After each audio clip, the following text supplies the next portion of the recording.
The deafening whistle of the train echoed through the snow-covered valley of Banff National Park. Just 300 meters away, little Sophie, only 7 years old, trembled in the cold, her small hands tied to the icy tracks. Tears streamed down her face as she called for her mother. From the top of the hill, Cameron Reynolds, the 23-year-old heir to Canada's largest mining company, coldly stared at his phone, ignoring the child's cries. "Mommy, please, somebody help me!" Sophie's voice was becoming hoarse from screaming. The morning sun glinted off the approaching train's metal surface as it rounded the bend, its engineer completely unaware of the small figure on the tracks ahead. What Cameron didn't know was that Rory Mcilroy, the famous golfer, was taking a morning hike nearby and heard a scream that would forever change the course of several lives. What was that? Rory stopped mid-stride, his breath forming clouds in the frigid Canadian air. Is someone in trouble? Sophie Wilson had been counting down the days until this vacation for months. Her mother, Emma, a single parent and elementary school teacher from Toronto,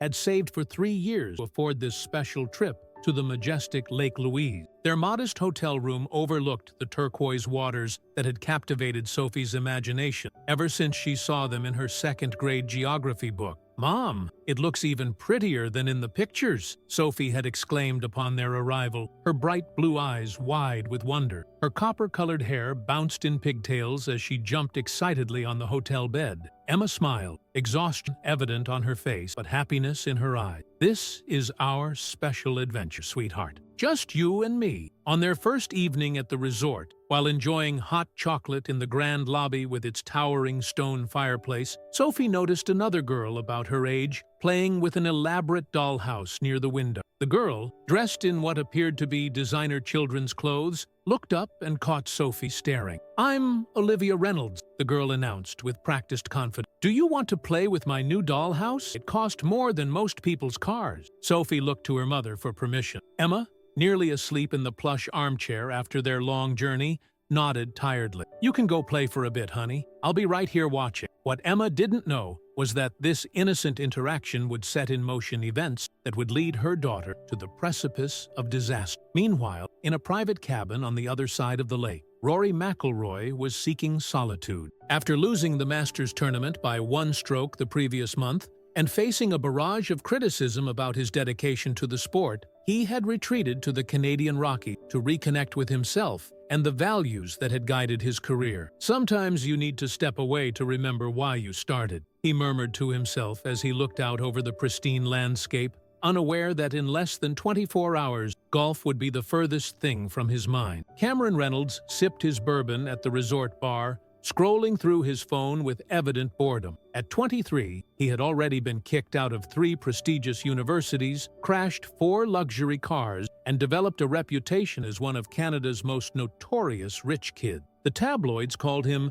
the toxic heir, a nickname he secretly enjoyed. His daughter Olivia, the result of a brief relationship with a model when he was barely 16, spent most of her time with nannies and staff, while Cameron pursued his pleasure. When she did have his attention, he indulged her every whim, teaching her that Reynolds' money could solve any problem and excuse any behavior. The next morning, after Emma finally succumbed to exhaustion and fell into a deep sleep, Sophie encountered Olivia again in the hotel garden. "My dad's taking me and some friends on a special adventure today," Olivia boasted. "You can come too if you want. We're going to see the train tracks where they filmed that movie with the bears." Sophie hesitated. "I should ask my mom. She's sleeping, right? My nanny said so. We'll be back super quick. She won't even know you're gone," Olivia insisted, with the confidence of someone who had never heard no. The nanny, a young woman clearly intimidated by her employer, gave Sophie a tight smile. "Mr. Reynolds has arranged everything. It's perfectly safe, dear." An hour later, Cameron was growing irritated as the children played by the forest's edge. Sophie had won 3 rounds of the scavenger hunt he had half-heartedly organized, and Olivia was becoming increasingly frustrated. "She's cheating, Daddy!" Olivia wailed after Sophie found the hidden toy fast. Cameron, already under the influence of the flask he carried in his jacket, felt a familiar dark impulse rising. People had always told him his pranks went too far, but he had never faced real consequence. "Hey, Sophie," he called out with a smile that didn't reach his eyes. "I have a special mission just for you. The best treasure is hidden near the train tracks. Want to see something really cool that the other kids don't get to see? The nanny looked concerned, but said nothing as Cameron led Sophie away from the group. Her job depended on keeping the Reynolds family happy, and Cameron had made it clear many times who was in charge. Emma Wilson woke with a start, immediately sensing something was wrong. The hotel room was silent, too silent. "Sophie?" she called, her heart beginning to race when there was no answer. She searched the bathroom, under the beds, then ran into the hallway still in her pajamas. "Sophie!" At the front desk, the concierge looked apologetic. "I believe I saw your daughter with the Reynolds party earlier this morning. They often take excursions around the property." "Without asking me?" Emma's voice rose. "She's 7 years old. Where did they go?" The manager was called, phone calls were made, but the answers were vague and unhelpful. Emma could feel the subtle shift in attitudes. When Cameron Reynolds' name was mentioned, staff members suddenly became evasive, overly reassuring. "I'm sure they'll be back soon, Ms. Wilson.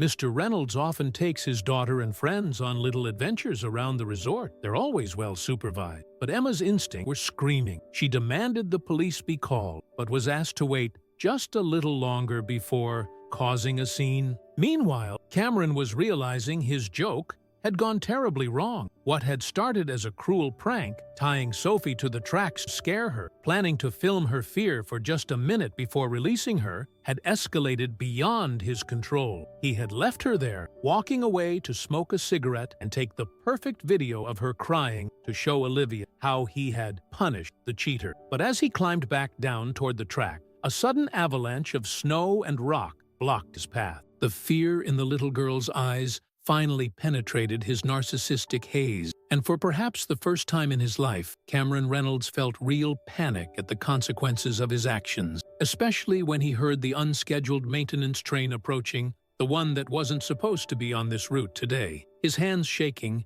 he dialed emergency service. "There's a child on the train tracks near Morant's Curve," he said, his voice cracking. "It's my fault. I put her there. Please, hurry." Rory Mcilroy paused on the forest trail, the crisp morning air burning his lungs as he listened intently. The distant sound came again, unmistakably a child's cry. His morning run, intended as therapy for his troubled mind, suddenly took on new urgency. "Hello?" he called out, his Irish accent echoing against the mountainside. "Is someone there?" The wind carried another sob, and his athlete's instincts took over. Abandoning the marked trail, Rory plunged through the dense underbrush, pine needles whipping at his face as he moved with determination toward the sound. Back at the Fairmont Chateau Lake Louise, Emma Wilson was living every parent's nightmare. Her copper-haired daughter had now been missing for 2 hours and 17 minutes. She knew because she kept checking her watch obsessively, as if the passing of each minute might somehow bring Sophie back. "Please," she begged the resort manager,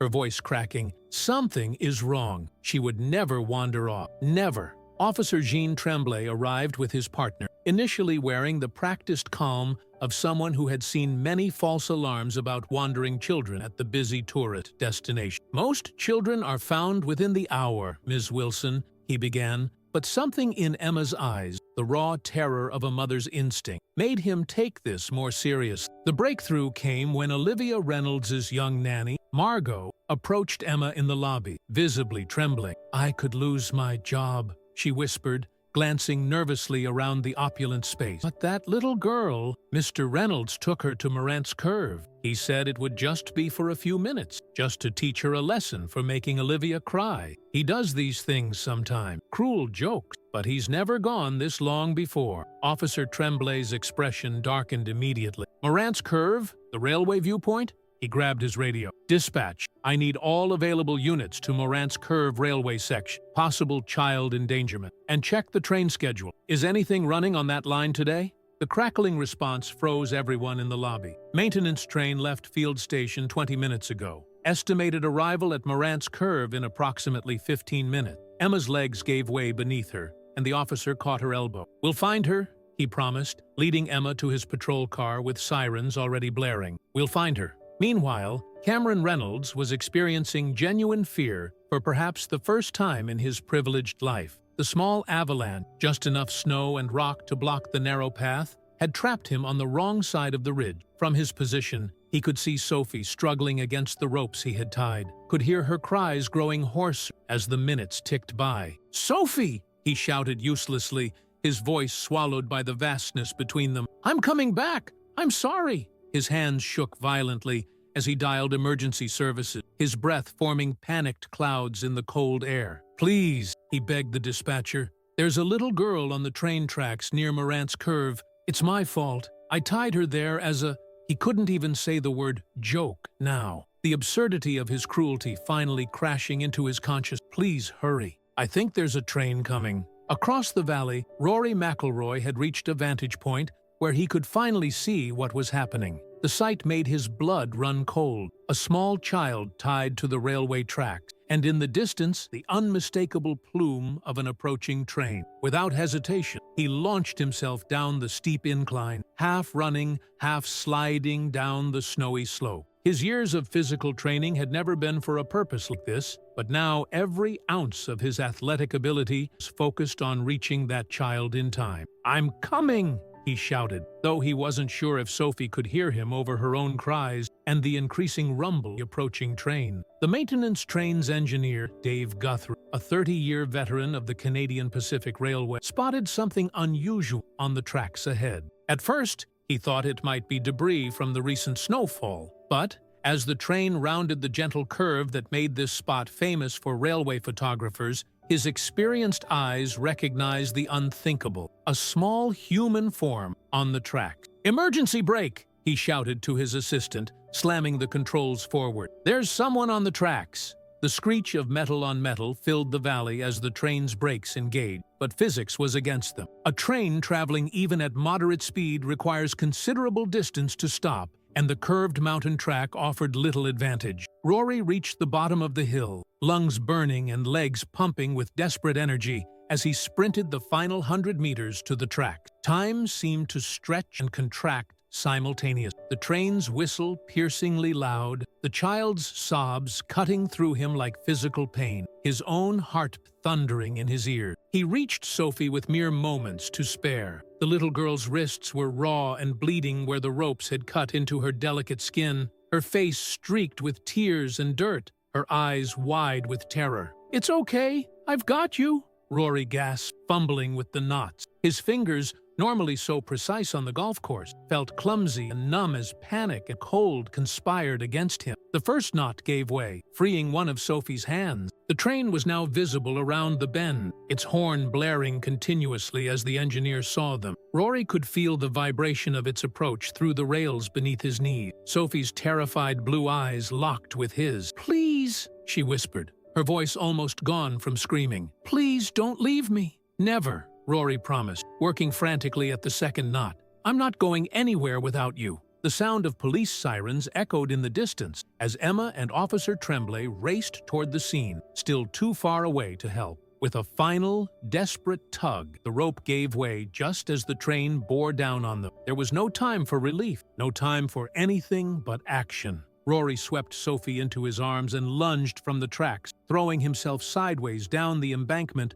with the child clutched protectively against his chest. They tumbled through the snow as the train thundered past, so close that Rory could feel the rush of displaced air on his back. For a moment that contained an eternity, the world was nothing but noise and fear and desperate prayer. The silence that followed the train's passage was profound, broken only by Rory and Sophie's ragged breathing as they lay in the snow at the bottom of the embankment. Rory had instinctively curled his body around the child, using himself as a human shield against both the train and their tumbling fall. For several heartbeats, neither moved, as if motion might somehow shatter the miracle of their survival. Then Sophie began to sob, not the desperate cries of fear, but the deep, shuddering release of someone who has stared death in the face and somehow returned. Rory carefully shifted, wincing at the sharp pain in his shoulder, an injury that would later require surgery and potentially threaten his golf career, though in this moment, such concerns couldn't have been further from his mind. "Are you hurt?"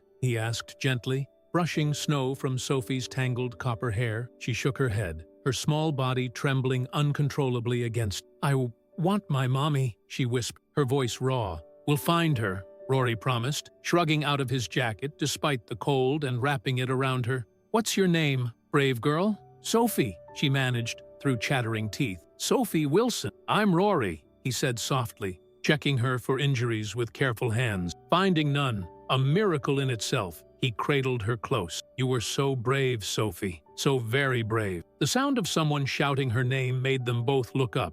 At the top of the embankment, a woman was scrambling down the slope with reckless speed, followed by a police officer trying in vain to ensure her safety. "Sophie! Oh my God! Sophie!" Emma Wilson's voice broke with emotion as she half ran, half fell toward her daughter. "Mommy!" Sophie's cry held a new note, relief and joy piercing through the trauma. Their reunion was primal and raw. A mother gathering her child into her arms, rocking and sobbing, checking every inch of her for harm, murmuring soothing nonsense through her tears. My baby, you're safe. I've got you. I'm here." When Emma finally registered the man who had saved her daughter, recognition dawned through her tears. You're Rory Mcilroy," she stammered, one hand still clutching Sophie as if she might disappear again. Rory nodded modestly. "Just happened to be in the right place." He glanced up at the approaching police officer. "We should get you both somewhere warm." Officer Tremblay helped them up the slope, calling for medical assistance as additional police vehicles arrived. In one of them, Cameron Reynolds sat with his head in his hand, the gravity of what he had nearly caused finally penetrating the protective shield of privilege that had surrounded him his entire life.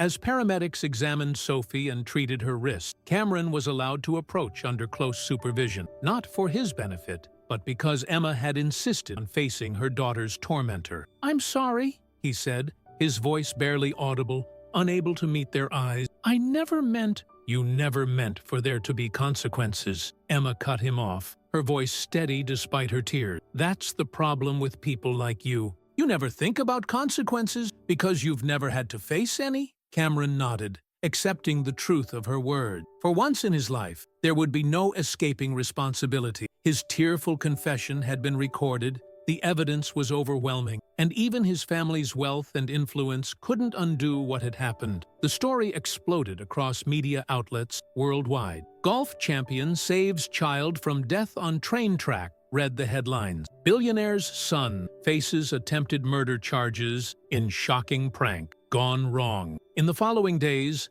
as Sophie recovered in the hospital, the room filled with flowers, stuffed animals, and cards from around the world. Rory visited daily, often reading her story, or simply sitting quietly while she slept, his own injured shoulder a sling. "Why did you keep coming back to the hospital?" Emma asked him one evening as they shared coffee in the waiting room. "You'd already done so much." Rory considered his answer carefully. "When I was running down that hill," he said finally, "nothing else mattered. Not golf, not fame, not my career, just reaching her in time. It put everything in perspective. I can't just go back to my life as if this never happened." 3 months later, the preliminary hearing for Cameron Reynolds was a somber affair. He had pleaded guilty to all charges, declining his family's offers of high-powered legal teams and plea deals. "I need to face this," he told the court, looking directly at Emma and Sophie for the first time since that day. "What I did was unforgivable." Sophie, still attending therapy sessions 3 times a week,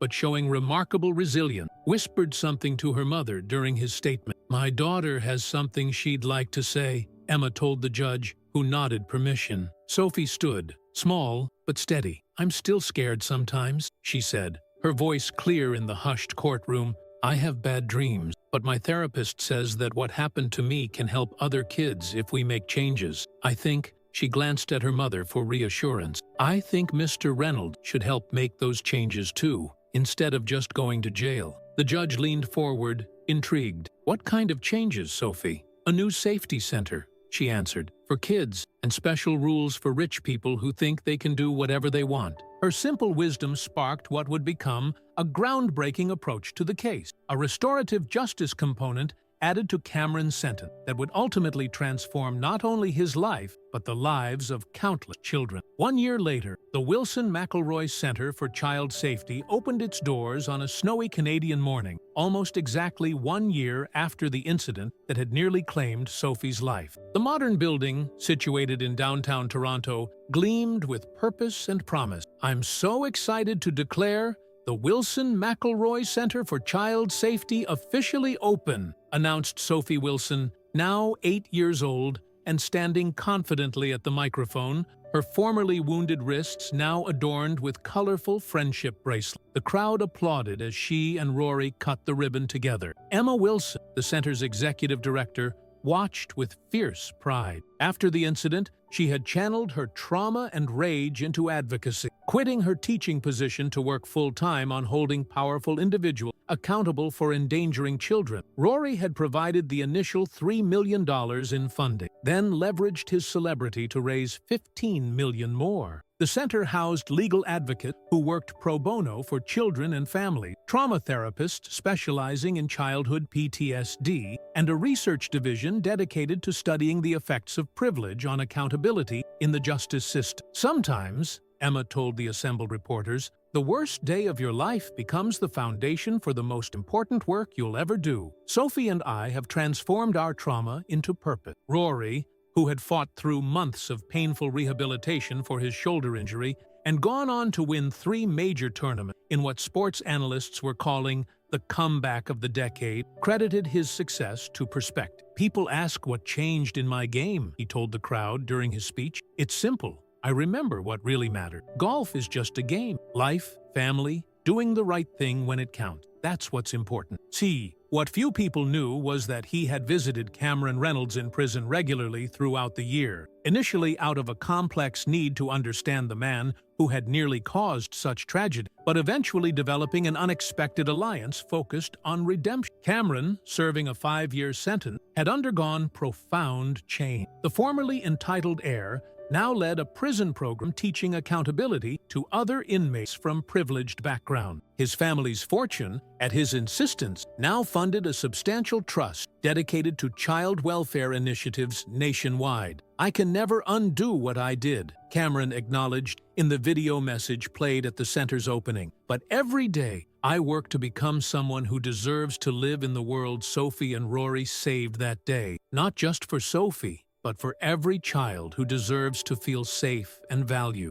As for Sophie, the little girl who had faced death on those tracks was now thriving. With therapy and unconditional support, she had processed her trauma and become an inspiration to other children. Her tree planting project along railway safety corridors, turning places of potential danger into symbols of growth and protection, was being replicated across Canada. Bad things happen, Sophie said to the circle of wide-eyed schoolchildren gathered around her beneath the young mid tree. The April sun filtered through its fresh green leaves, casting dappled shadows on their upturned faces. But we get to decide what happens next. We get to make things better. She ran her small fingers, once bound and bruised, now healed and strong, along the trunk of the sapling she had planted 6 months earlier. Dozens of similar trees now lined the railway corridor, each one marked with a small plaque bearing the name of a child who had contributed to the Tracks of Hope initiative. This one is mine, Sophie explained, her voice gaining confidence as she spoke. The 27 second graders from Elmwood Elementary watched her with rapt attention, their winter coats bright splashes of color against the melting snow. When I look at it, I don't think about the scary thing that happened here. I think about how much it's grown already and how big it will be when I'm your teacher's age. Their teacher, Ms. Blackwell, smiled encouragingly from behind the group. The children's mittened hands reached out to touch the tree's bark, to feel the life pulse its surface. These safety barriers weren't here before, Sophie continued, pointing to the reinforced fencing that now separated the observation area from the actual track. Her therapist had encouraged these educational moments as part of her healing journey, transforming her trauma into purpose by helping others. Now, because of what happened, every scenic railway spot in Canada has them. That means hundreds of kids are safer every single day. One small boy with glasses too large for his face raised his hand. "Were you scared?" he asked simply. Sophie's gaze met Emma's across the gathering. Her mother gave an almost imperceptible nod, permission to share as much or as little as felt right. "I was more scared than I've ever been," Sophie answered honestly, her breath forming small clouds in the chilly air. "I still get scared sometimes, especially in the dark. But my mom and I have a special nightlight that looks like a train, and whenever I see it,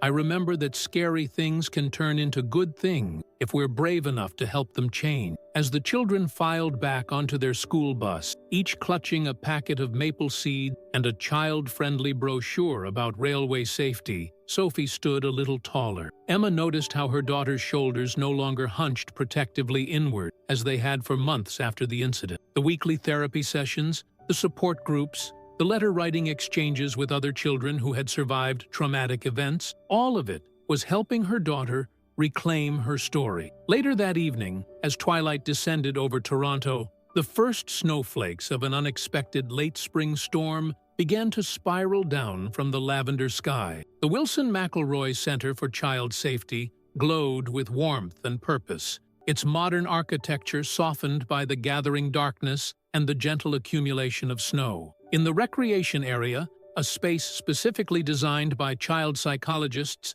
to promote healing through play, Sophie led a group of younger children in building an elaborate castle from colorful magnetic tiles. Her laughter, once absent for so long after the incident, now bubbled forth readily as she placed a final turret on their creation. Emma and Rory stood by the floor-to-ceiling windows overlooking the play area, steam rising from their mugs of hot chocolate. They had developed an easy friendship over the past year, united by their shared experience and subsequent mission. Emma had initially been wary of the celebrity golfer's involvement, fearing it might be a fleeting moment of good publicity for him. But Rory had proved his commitment time and again, from testifying at Cameron's trial to rearranging international tournaments to attend the center's board meeting. "Do you ever think about how close it was?" Emma asked quietly, her voice barely audible above the cheerful chaos of the children's play. She cradled her mug between her hands, the simple gold band of her mother's ring catching the light. How many tiny things had to align perfectly for her to survive that day? She didn't elaborate further, but she didn't need to. They both remembered the railway engineer's report. If the train had been traveling just 7 kilometers faster, if Rory had stopped to tie his shoe during his run, if the particular configuration of knots Cameron used had been slightly different, if the snow had been icier and their tumble from the tracks more dangerous. Rory nodded, his expression solemn as he absently rubbed his left shoulder, the one that had required 2 surgeries and countless hours of physical therapy. After their roll down the embankment, the specialists had initially warned he might never compete professionally again, but through sheer determination, he had proved them wrong. The slight grimace that flashed across his face when the weather changed was the only outward sign of what that day had cost him physically. Every day, he admitted, his Irish accent more pronounced in these quiet moments. "I see it in my dreams sometimes. Her little hand, the train bearing down, the seconds ticking away." He took a slow sip of his hot chocolate, leaving a small smudge of whipped cream on his upper lip that he quickly wiped away. "But I also think about everything that's happened since, all the good that's come from it, the safety regulations, the accountability program for juvenile offenders, this center." He gestured to the document frames lining the hallway, legislation that had been passed directly because of Sophie's experience. How many lives will be better because of what we built from this? How many children will never have to go through what she did? A comfortable silence fell between them, broken only by the soft patter of snowflakes against the window and the distant sound of children's laughter. Outside, the snowfall intensified, transforming the center's rooftop garden into a winter wonderland out of season. Toronto's skyline twinkled through the veil of white, skyscrapers becoming misty suggestions of themselves in the gathering storm. Emma watched her daughter intently, the way Sophie gently guided a younger child's hands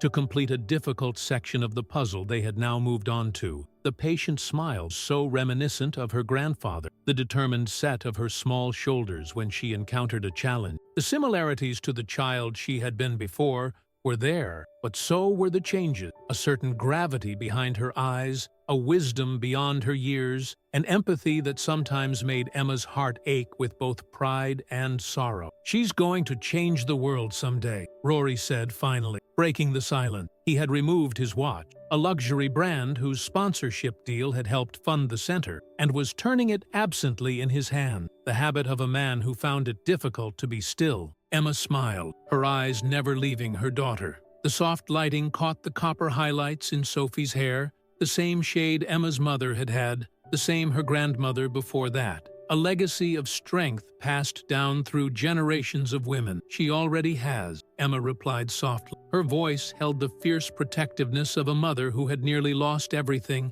tempered now with the pride of watching her child not just survive, but transform her pain into purpose. In that moment, Sophie looked up from the puzzle and spotted them watching. Her face broke into a radiant smile, the unguarded, luminous expression of a child who feels truly safe and loved. She waved enthusiastically, nearly knocking over the puzzle in her excitement, then caught herself with a giggle that echoed across the room. Rory waved back, his expression softened. "You know," he said quietly to Emma, "people keep calling me a hero for what happened, but she's the real hero. I just reacted in the moment. She's the one doing the hard work every day, facing her fears, helping others, refusing to be defined by the worst thing that happened to her." Emma nodded, blinking back unexpected tears. "That's why this center matters," she whispered. "So every child gets that chance." Outside, the snow continued to fall, covering the city in a blanket of pristine white. Nature's own way of suggesting that sometimes we get second chances, that even the darkest landscapes can be transformed overnight